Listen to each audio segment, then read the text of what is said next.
You're here with John and Jack from Forestry Journal. We're at Gretna Green, where we've been celebrating the opening of Komatsu's new UK headquarters, but we thought we'd just take a few minutes out to tell you about the latest issue of Forestry Journal, the September issue, and tell you what you can look forward to reading about in this issue. And Jack, we cover a lot of news in Forestry Journal. Maybe you want to pick out just one story and tell us a little bit about that. Yeah, I think, I'm going to pick a story that's actually not from these shores. It comes from Ireland, and you may have seen this because we've covered it extensively on our website, but it involves what's been described a bizarre protest where a group of activists, climate activists as they've called themselves, basically went to a Sitka spruce plantation and tore up the young saplings. Now, this was hundreds of saplings torn up, that would have eventually provided timber, be that for Ireland or be it a lot of Irish timber gets sold abroad. So it's kind of strange, and it actually points to a lot of trends in forestry, a lot of trends beyond forestry, where there's a kind of conflict between plantation forestry and recreational forest, for want of a better word, but essentially biodiversity. That's the word I'm looking for. All that kind of stuff, which is very, very worthy.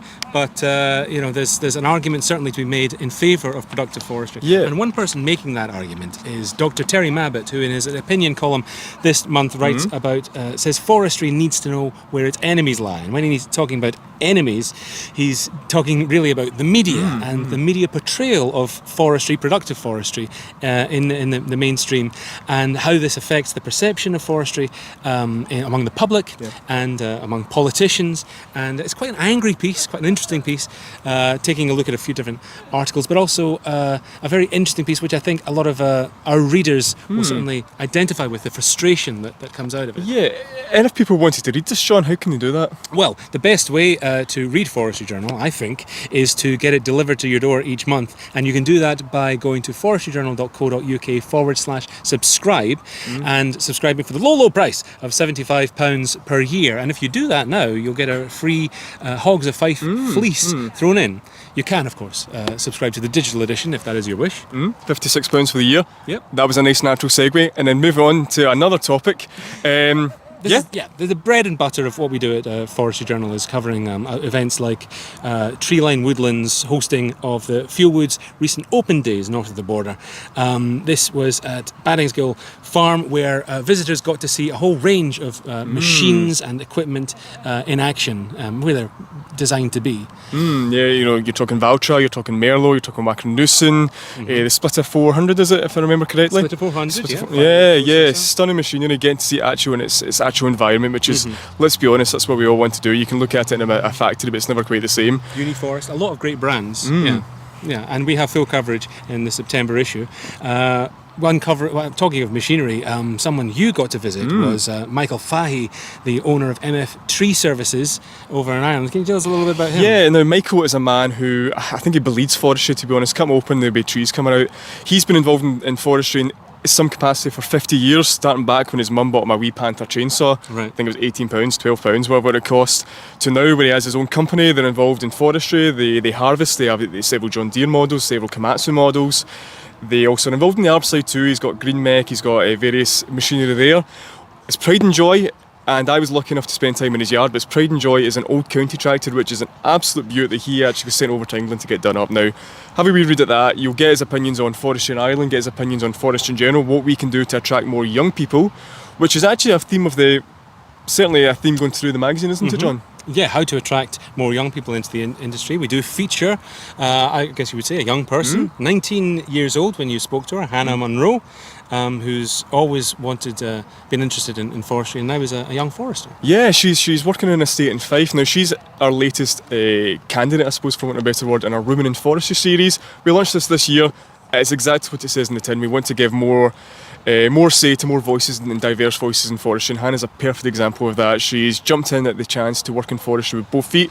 She, whatever she's doing on that estate, she's loving, and she's got so many ideas for how forestry can reach different audiences, and I think it's coming really well, to be honest, from her.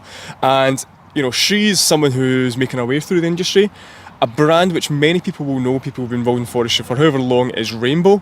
Rainbow Professional. Tell us a wee bit about them, John. Certainly a very long established brand, been going for about 60 years, but a lot of people don't know the story behind it, or about the two brothers who bought it over in 2019 and recently launched a new product onto the tree shelter market, the Terra soil biodegradable, certified soil biodegradable tree shelter. And I spoke to these guys about Rainbow Professional and where they're taking the company, and it's been really interesting. It's a really interesting time for the tree shelter market, with discussions about the pros and cons of plastic versus nature-based solutions, whether they work, whether they don't. And it was great to talk to the brothers Alex and Pierre Talp about how important they think it is to be able to back up their claims and to secure the best possible solution for foresters in the future. And their recently launched recycling program is really interesting conversation. I encourage people to go and check it out.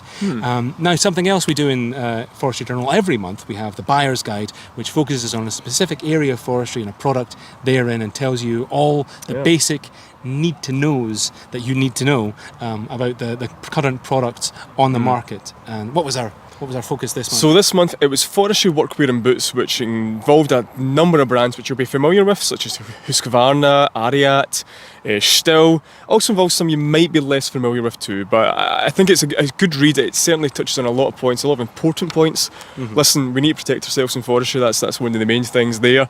And to be honest, you can have some fun doing it. So check it out. Check out the different brands. See if there's something you fancy. And Christmas is coming up. You can ask Santa. So that's probably too early for that kind of joke, but certainly check out and see what you can find. And some people who will know chainsaw boots and know chainsaw trousers inside out, John, are chainsaw carvers. Yep. And we have just had Carve Carbridge just last weekend, and there'll be full coverage of that in the October issue. But in the September issue, you can read all about the 20-year history of the competition, how it began. It's a bit of a family story, and you can also see some fantastic pictures from the very talented carvers through the years and all the incredible stuff that they've made. But as I say, if you want to read about the latest competition, you need to get the October issue. You need to be subscribed to receive the October issue. What else will be in our October issue? That is a good question. So we'll have obviously full coverage from the Komatsu launch, which was a great day, hundreds of people there to see it. We'll have coverage from the Concord Woodland Show, which we're attending in a few weeks. We'll have a review of Antonio Carraro, good test there. Their range of machinery, which we had one of our writers go down and test recently. And lots more, to be honest.